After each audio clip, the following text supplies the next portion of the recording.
Bonjour tout le monde et bienvenue dans un nouvel épisode sur notre chaîne ExpoWeb. Aujourd'hui, je vais vous parler du contrôle de version ou parallèlement Git. Donc Git, c'est un logiciel qui a été créé il y a longtemps quand même pour faire du contrôle de version, donc sauvegarder votre code d'une façon à ce qu'il n'y ait jamais de conflit entre les versions du code. Donc, par exemple, vous travaillez sur un projet entre plusieurs personnes, vous allez avoir accès au code entre toutes ces différentes personnes et toutes vos modifications vont être prises en compte euh, lors, dans le fond, de votre modification. Donc, je vous montre un peu comment on peut démarrer avec Git et GitHub, comment on peut faire du contrôle de version directement sur son ordinateur très simplement. Donc, on va commencer tout de suite. Juste aller vous créer un compte sur GitHub, dans le fond. Donc, GitHub qui est gratuit quand c'est pour un usage personnel et non commercial. Donc, ici, j'ai déjà des repositories. Donc, des repositories, c'est dans le fond des espaces de code euh, de projets qui vont être alloués pour dans le fond, que vous puissiez les accéder à un certain endroit dans un dossier sur votre ordinateur. Donc, par exemple, j'ai créé un projet qui s'appelle Bookscraper, dans le fond, qui est un outil que j'ai fait avec Selenium, qui est un web scraper. Euh, donc, j'ai créé un projet qui s'appelle Electronic Scraper qui va contenir tous les éléments de ce projet pour qu'il soit fonctionnel. Donc, comment on va procéder quand on va vouloir créer une nouvelle repository ou donc un nouvel espace de code pour y accéder partout. Donc, si vous avez plusieurs ordinateurs, ça peut être utile. On va premièrement aller sur le dashboard de GitHub après avoir créé notre compte. On va par la suite choisir est-ce qu'on veut que notre repository soit disponible à tout le monde ou uniquement à nous. Donc, tous les utilisateurs sur GitHub pourraient voir votre repository si vous êtes en mode public. Dépendamment de ce que vous faites, vous voulez peut-être pas ça. Donc, si vous avez créé une application qui est potentiellement pour faire de l'argent, puis vous voulez pas que les gens copient, ça peut être intéressant de mettre en private. Donc, on va y aller avec private pour le moment, étant donné que on va faire un test. Donc, on va faire private, on va mettre test et on va créer une nouvelle repository. Une fois qu'on a fait ça, c'est déjà créé. La seule chose qu'il nous reste à faire, c'est de cloner, qu'on appelle, le repository sur notre machine en local. Donc, dans notre cas, on va le faire avec GitHub Desktop.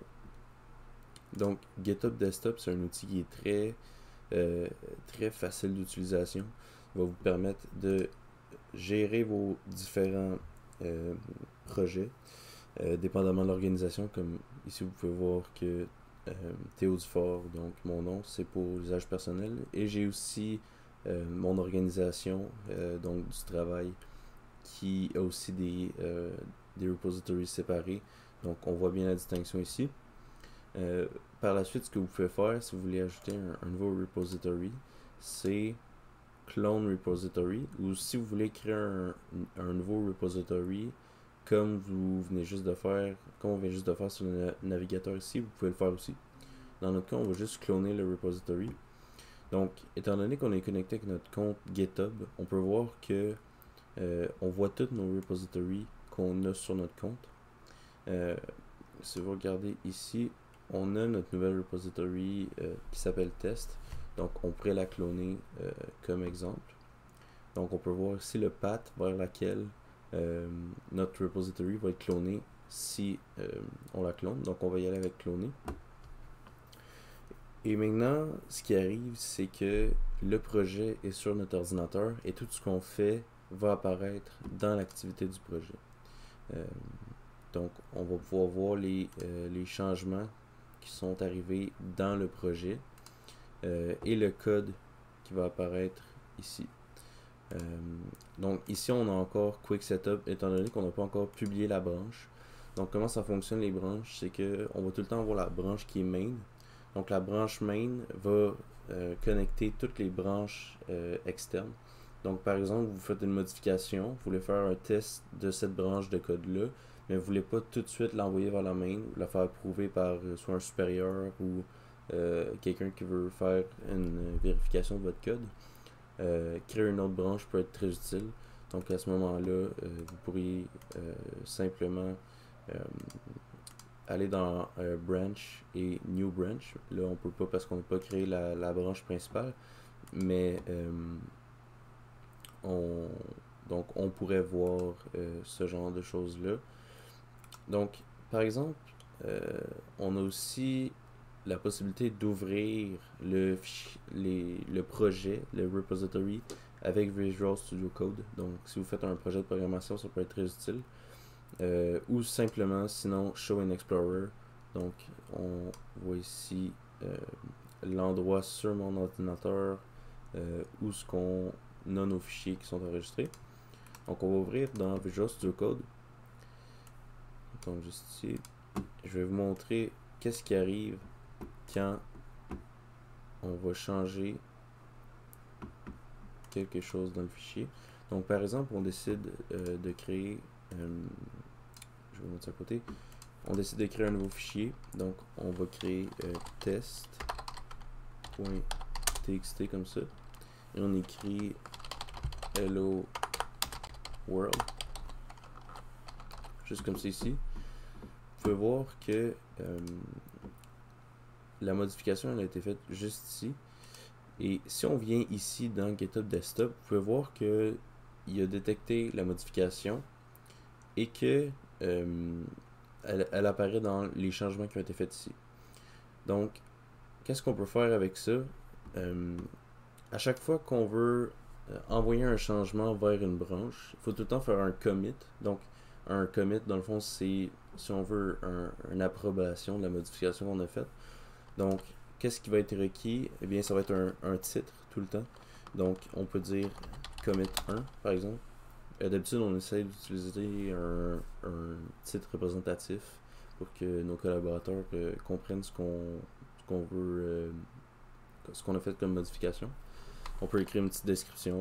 Donc, j'ai écrit hello world. Comme ça. Écrire le world, on fait commit. Et donc, ce que ça a fait, c'est que on a envoyé la modification qu'on a faite vers la branche main. Là, il faut juste l'initialiser au début. Et donc, maintenant, nos modifications ont été envoyées à la branche main. Si on reload, vous pouvez voir que le premier commit a été pris en compte. Donc, dans GitHub, on va tout le temps voir sur la page du projet le dernier commit qui a été fait ici avec son nom de commit. Et on peut voir ici Hello World qui est juste ici. Donc, c'est ça qui est très puissant avec Git, c'est qu'on peut accéder à du code partout dans le monde.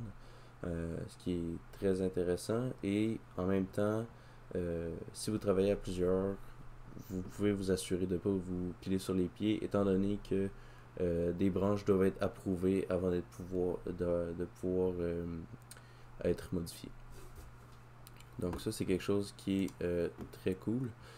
Sinon, par exemple, vous venez juste d'envoyer un push, et là, entre-temps, quelqu'un d'autre travaille sur le même projet.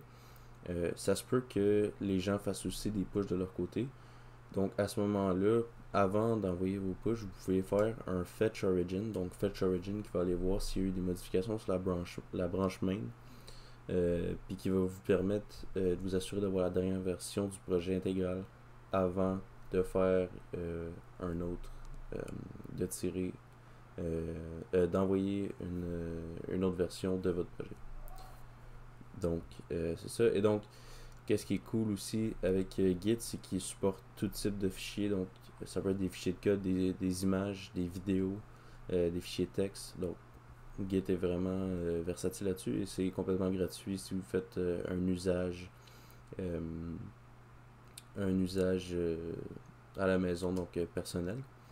Maintenant, on va poursuivre avec les branches. Donc, les branches, comme vous voyez, c'est quand même assez bien présenté ici sur l'application GitHub Desktop. Donc, les branches vont vous permettre, dans le fond, de créer une version alternative à votre branche main. Donc, si on crée une autre branche juste ici comme ça, on l'appelle alternative, on la publie, juste comme ça ici. Parfait. Et maintenant, on crée un fichier alternative. .txt comme ça, juste ici. On écrit lworld. Comme ça, juste ici. Et on retourne ici. On peut voir qu'il y a encore détecté la modification. Maintenant, ce qu'on va faire, c'est qu'on va commit vers la branche alternative. Donc, alternative one commit. On va faire ça juste ici. Juste comme ça ici.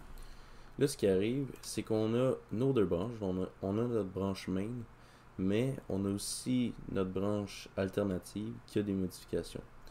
Donc, ce qu'on peut faire, c'est, une fois que vous avez approuvé que tout fonctionne dans votre branche alternative, vous pouvez merger la branche vers la branche main, ce qui va faire que vous allez, dans le fond, avoir toutes les modifications des deux branches dans la même branche, donc la main. Donc, si on retourne sur la branche main et on fait Choose a branch to merge into main, on peut sélectionner alternative. Et donc là, on dit à GitHub Desktop, on lui dit viens chercher les modifications qu'on a faites dans alternative, dans la branche alternative, et viens les amener dans ma branche main. Donc, si on fait Create a merge commit, ça va créer un commit qu'on va envoyer vers la branche main qui va dire ok, là, on a envoyé ici dans History, on peut voir, on a envoyé et fait un merge avec les deux branches. Donc c'est un petit survol de Git et GitHub et comment vous pouvez utiliser ces deux outils dans votre day-to-day en tant que programmeur ou gestionnaire de projet. Donc, si vous avez des questions à propos de GitHub ou GitHub Desktop, assurez-vous de me le dire en commentaire de la vidéo. Assurez-vous de vous abonner si ça vous intéresse. On fait beaucoup de vidéos sur la programmation et tout ce qui est informatique related, si on veut. Et donc, je vous verrai dans la prochaine vidéo.